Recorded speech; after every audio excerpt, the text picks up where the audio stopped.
Assalamualaikum warahmatullahi wabarakatuh. Waalaikumsalam warahmatullahi wabarakatuh. Bismillahirrahmanirrahim. Alhamdulillahirabbil alamin wassalatu wassalamu ala asyrafil anbiya'i wal mursalin sayyidina Maulana Muhammadin wa ala alihi washabihi ajma'in. Amma ba'du. Apa kabar kawan-kawan? Alhamdulillah. Baik, alhamdulillah hari ini kita bisa kembali melaksanakan perkuliahan di pertemuan yang kelima.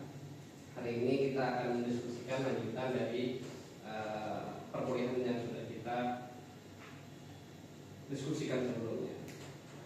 Sebelum kita memulai perkuliahan, alangkah baiknya kita memulai dengan membaca doa. Mari kita bersama-sama membacakan surat Al-Quran Al-Fatihah.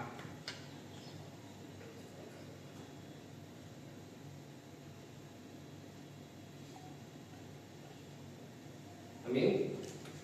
Semoga dengan ayat suci Al-Quran pembelajaran kita nanti berjalan dengan lancar dan baik dan berkah. Amin. Kita ada 20 orang mahasiswa. Semuanya hadir di sini? Ada yang tidak hadir? Satu orang, siapa yang tidak hadir? Rahmatia. Oke. Baik, sebagaimana sudah kita diskusikan pada minggu-minggu awal perkuliahan kita, ada yang masih ingat apa yang dimaksud dengan sejarah? Siapa yang mau memberikan tanggapannya? Silakan. Siapa namanya? Zahra. Silakan Zahra. Jadi sejarah itu adalah ilmu yang mempelajari kejadian-kejadian di masa lalu berdasarkan bukti atau fakta. Sejarah adalah kejadian yang terjadi di masa lalu yang berdasarkan bukti atau kejadian nyata. Oke, terima kasih kepada Zahra. Minggu kemarin kita juga sudah mendiskusikan tentang negara-negara Islam di dunia Arab. Ada yang masih ingat apa yang terjadi dengan negara-negara Islam di dunia Arab pada hari ini? Siapa mau menyampaikan? Siapa namanya? Eka. Silakan Eka. Yang kita tahu pada masa sekarang ini rata-rata negara Arab itu walaupun terlihat berkembang Pak, kayak kan minyaknya apa segala macam di ke negara timurnya, tapi kadang banyak juga terjadi peperangan Pak di timurnya seperti Palestina dan Israel, Yaman dan Yaman dan Arab Saudi. Ya betul. Jadi banyak terjadi perpecahan Pak terkait pada masa sekarang ini di negara-negara Islam, negara-negara Arab. Oke, terima kasih Eka. Hari ini berarti kita sedang menghadapi dunia di mana khususnya di daerah Timur Tengah, di mana dunia Arab yang mayoritas adalah Islam itu dalam kondisi konflik atau pertentangan yang tidak pernah selesai. Nah, oleh karena itu kita akan membawa tema pada hari ini apa yang disebut dengan Arab sebelum Islam. Kira-kira kenapa kita harus mempelajari Arab sebelum Islam ini dengan realitas yang hari ini kita lihat terjadi konflik di tengah dunia Arab yang mayoritas Islam. Ada yang bisa jawab? Kira-kira ini kenapa kita harus mempelajari tema ini? Ada sejarah, ada konflik yang terjadi hari ini. Kenapa kita harus belajar ini? Ada yang tahu?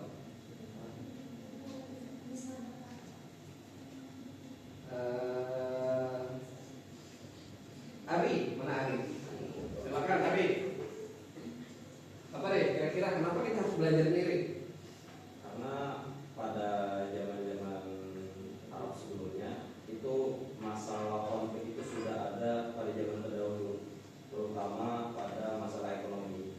Karena masalah ekonomi ini cukup bisa dibilang itu sensitif untuk hal-hal yang tertentu. Misalkan kita memerlukan sesuatu itu pasti pakai uang, terus kayak barterannya harus pakai uang, atau misalkan barterannya benda sama benda. Jadi misalkan ada salah satu yang tidak bisa dibarterkan, maka akan ada salah satu pihak yang tidak bisa bekerja sama lagi. Oke, terima kasih Ari. Artinya sesuatu yang terjadi di masyarakat lalu itu bisa dijadikan sebagai cermin kenapa sesuatu itu terjadi di hari ini. Oleh karena itu kita mempelajari Arab sebelum Islam itu sebagai latar belakang, baik sebagai latar belakang kondisi dunia Islam dan dunia Arab hari ini, ataupun latar belakang perkembangan yang dikatakan sebagai masa keemasan peradaban Islam setelah zaman Rasulullah dan zaman sahabat. Jadi fondasinya atau latar belakangnya, akarnya ada di Arab sebelum Islam. Oke, kita akan mendengarkan satu video. Dunia Arab sebagian besar diidentikan dengan Islam, dan itu bukan tanpa alasan. Islam merupakan katalisator ekspansi terbesar bangsa Arab dalam sejarah. Islam membuka jalan bagi berdirinya kekaisaran yang bisa dibilang paling kuat pada masanya, kekhalifahan Islam, yang pada puncaknya membentang dari Spanyol dan Afrika Utara di barat hingga Asia Tengah dan anak benua India di timur. Kekhalifahan ini berhasil menjadi salah satu pusat politik, militer, sains, dan budaya paling dominan di dunia selama beberapa abad. Sementara itu, agama Islam tetap menjadi salah satu kekuatan politik dan sosial terpenting di dunia. Namun, apa yang ada sebelum Islam? Bagaimana orang-orang Arab hidup, memerintah diri mereka sendiri? Apa yang mereka yakini? Apa yang terjadi sebelum Islam? Bagaimana mereka hidup? Apa yang mereka yakini? Itu kan yang menjadi pertanyaan kita untuk menjawab bagaimana sih Arab sebelum Islam. Ada satu syair dari zaman Arab sebelum Islam. Ini adalah syair yang sangat terkenal, namanya Sanfara As-Sanfara. Nama syair tadi adalah Lamiyul Arab. Yang terjemahannya adalah, jika suatu kaum mengangkat senjata, kau akan menemukanku kokoh, berdiri tegak bersama bangsaku di tengah badai perang. Aku mengorbankan perang kejahilan atas mereka, dan jika mereka pun berlaku jahil, mereka tidak akan tunduk pada kebodohan yang hina.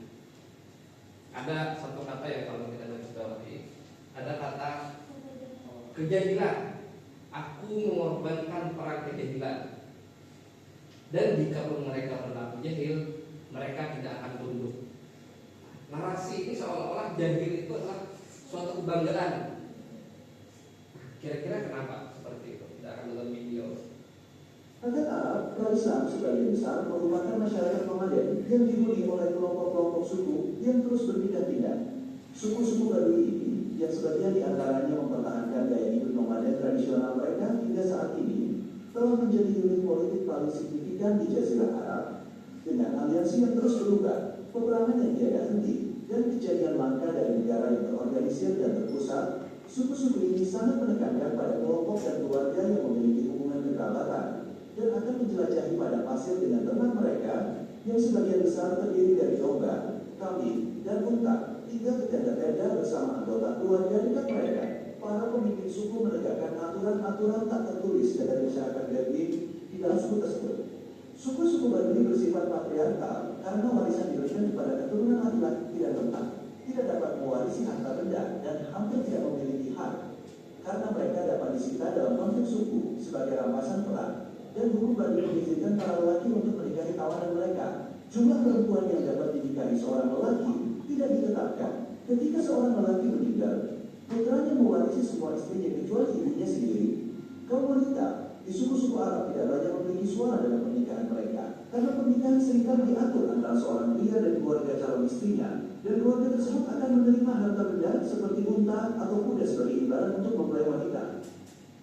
Ada juga kasus pembunuhan bayi perempuan karena kitab suci umat Islam, Al-Quran, menyebutkan bahwa orang-orang Arab pada masa jahiliyah akan mengubur anak perempuan mereka hidup-hidup. Baik, dari video yang barusan, video kedua, kira-kira apa yang bisa kita ambil? Bagaimana seorang Arab itu hidup? Siapa yang mau tadi? Mungkin ada 4 atau 3 poin cara orang Arab hidup. Ada yang masih bisa menangkap? Mereka hidup di mana? Di nomaden. Nomaden. mereka adalah kelompok suku yang berpindah-pindah, tidak punya tempat tetap untuk tinggal. Nah, selain nomad, mereka tinggal di dunia padang pasir yang sangat keras. Artinya mereka tidak punya sumber daya tetap, mereka harus mencari berganti-ganti sumber daya. Nah, oleh karena itu mereka bergaya hidup apa? Tadi disebut dalam video.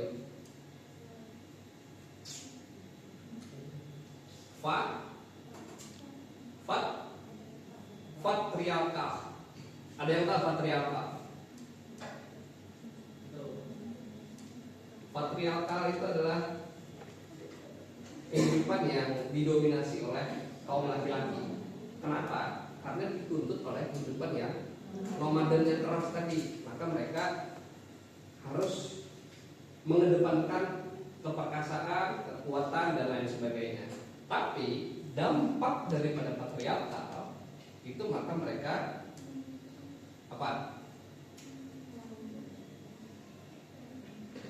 Menempatkan perempuan di bawah koordinasi. Nah, perempuan itu ada di bawah, seperti tadi disebutkan ada dua. Perempuan itu bisa jadi barang, dan anak perempuan itu dibunuh. Karena mereka dianggap sebagai beban terhadap gaya hidup yang patriarkal dan situasi kondisi yang nomaden tadi. Jadi ini adalah realitas bagaimana masyarakat Arab itu menghadapi lingkungannya sehingga menciptakan masyarakat yang seperti ini. Dan ini disebut sebagai jahiliyah. Oke, itu disebut sebagai jahiliyah. Nah, jahiliyah itu kalau dari bahasa Arab bisa dimaknai sebagai dua. Yang pertama, jahala yajhalu jahlan jahiliyatan, artinya sebagaimana pernah kita dengar mungkin dalam pelajaran kita di sekolah, itu adalah artinya bodoh, kebodohan, tidak memiliki pengetahuan dan tidak memiliki sifat peradaban, amoral, menyembah berhala dan desposisme. Semuanya ini adalah bersifat negatif. Tetapi ini berbanding terbalik dengan syair tadi. Syair pada masa jahiliyah atau pada masa ini seolah-olah dia bangga menjadi seorang yang jahil. Karena ada makna lain dari jahiliyah.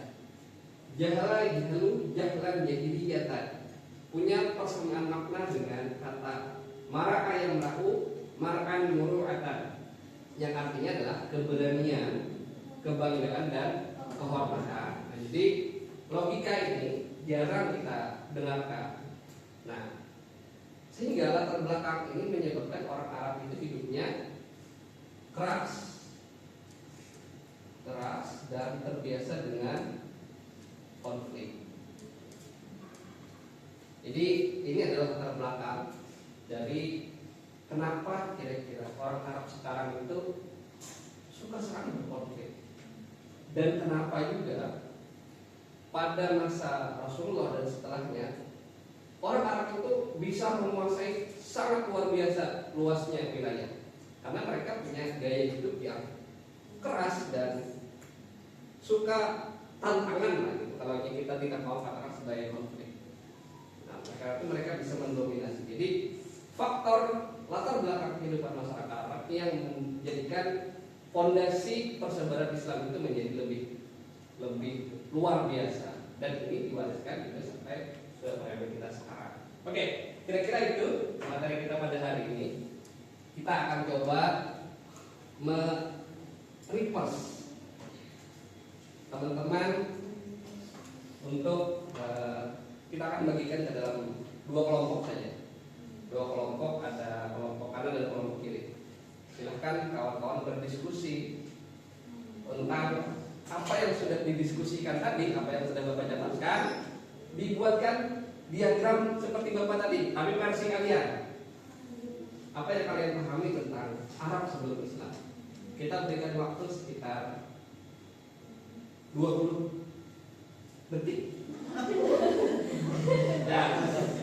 silakan. Kelompok sini dari Ari itu satu kelompok, kelompok ini satu kelompok. Silakan berdiskusi dan nanti perwakilannya menuliskan diagram masing-masing kelompok.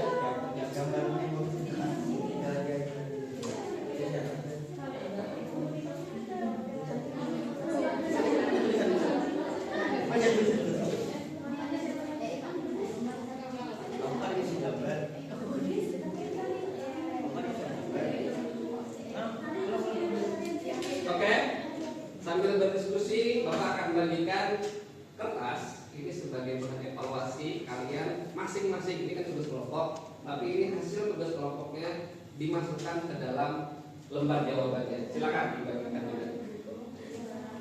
Satu orang, satu kertas.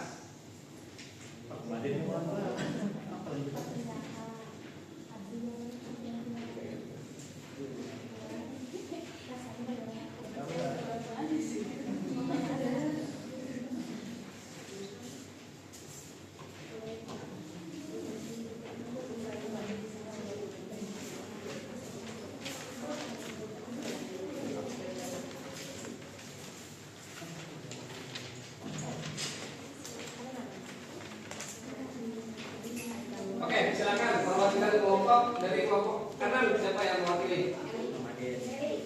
Silakan, coba. Ari, ayo Ari. Hasil kerja kelompoknya dibuatkan diagram. Kita akan bagi dua.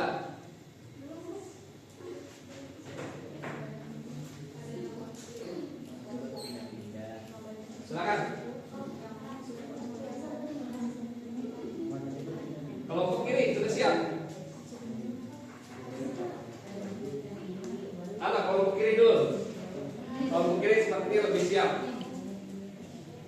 Ayo, silakan mereka. Kelompok kiri ambil bagian kiri. Kelompok kanan ambil bagian kanan. Ya. Assalamualaikum warahmatullahi wabarakatuh. Langsung dituliskan saja, tidak perlu dijelaskan. Ya, tidak perlu dijelaskan. Arab.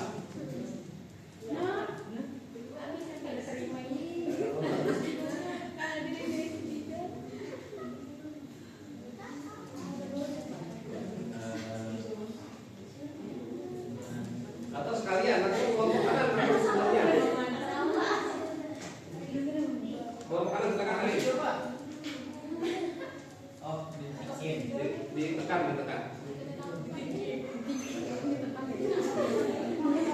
Kelompok kanan siapa? Silakan langsung dituliskan di sebelah sini. Oke, komandan. Itu loh Pak, apa? Sesuai ingatannya masing-masing. Di garis-garis tidak apa-apa, di lingkar, dikurungi.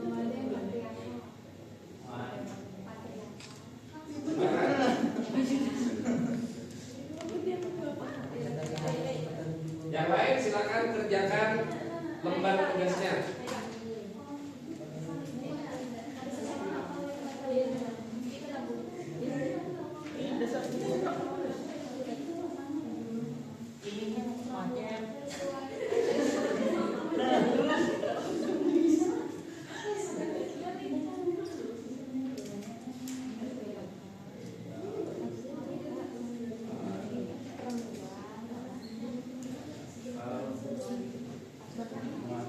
Dan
Kesimpulannya, kelompok kanan mereka adalah yang disebut sebagai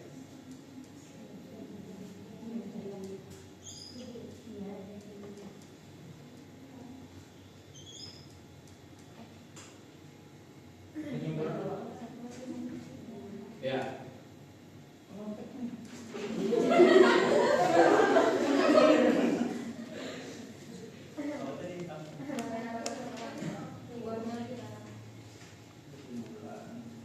Pendek aja, 2 atau 3 kata kesimpulannya.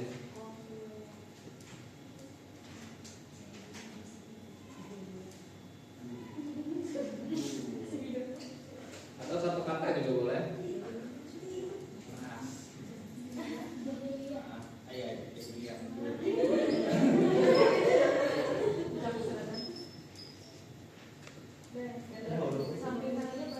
Sudah, kelompok kiri. Oke, terima kasih pada kelompok kiri dan kanan. Kita berikan aplaus dulu.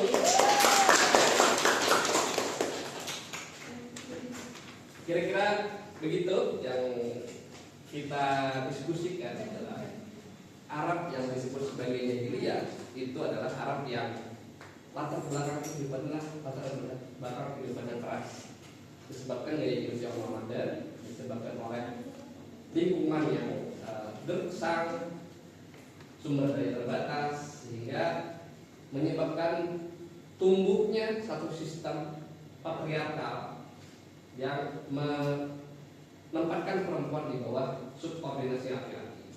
Nah, ini menjadi salah satu, bukan semuanya ya, menjadi salah satu dari penyebab cara hidup yang superior, cara hidup yang keras, yang nanti memberikan dampak kepada bagaimana persebaran umat Islam sedemikian luar biasa, dan tetapi ini juga masih mengalir di DNA orang-orang Arab sampai kepada masa kita di masa zaman modern sekarang. Kira-kira itu yang bisa Bapak sampaikan. Terima kasih banyak atas partisipasinya. Sekali lagi berikan aplaus untuk kita semua. Sekarang dikumpulkan tugas masing-masingnya sambil kita membaca doa. Kita baca doa untuk perkuliahan dengan membacakan Alhamdulillah Rabbil Alamin. Minggu depan kita akan kembali bertemu dengan tema yang berbeda, yakni ketika Arab itu sudah masuk ke dalam masa Islam. Bagaimana nanti Islam berinteraksi dengan latar belakang dunia Arab yang sudah kita diskusikan. Demikian, terima kasih. Kita selalu mustaqim. Wassalamualaikum warahmatullahi wabarakatuh.